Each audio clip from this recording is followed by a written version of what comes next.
بسم الله الرحمن الرحيم. الحمد لله رب العالمين، والصلاة والسلام على سيدنا محمد وعلى آله وأصحابه ومن تبعهم بإحسان إلى يوم الدين. intii cashir kan ka horeysay waxaan soo baranay xarfaha oo leh kordhig, hoosdhig, godniin. cashirkan waxaan ku baranaynaa shaqalka afaraad ee luuqadda carabiga, kaasoona lagu magacaabo reebniin. sidan ayuuna xarafka ula qormaa. shaqalkan dhowr arrimood ayuu kaga duwan yahay shaqalada kale. kow, keligiisa ma akhrin karna haddii uu xaraf la socda. tusaale ahaan xarafkan hadda inoo qoran wuxuu leeyahay reebniin. keligiis kuma dhawaaqi karna sababtoo ah reebniinka waa shaqal aamusan.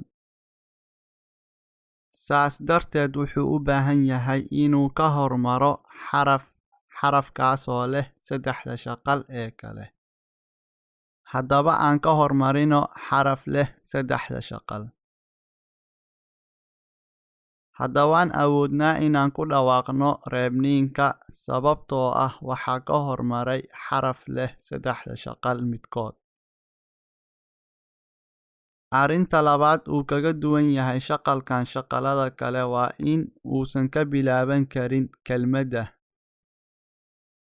xaraf reebniin leh kama bilaaban karo kelmadda, luuqadda carabigana ma ku arkaysid. tusaalena waa kana.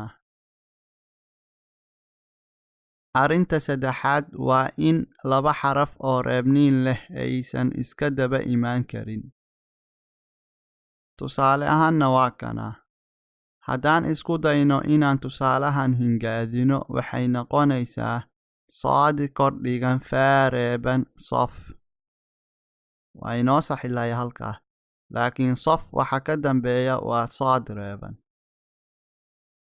soodka waxa ka hormaray marka waa reebniin. laba reebniinna hadday iska daba imaadaan waa laba xaraf oo aamusan, ma awoodna marka inaan akhrino.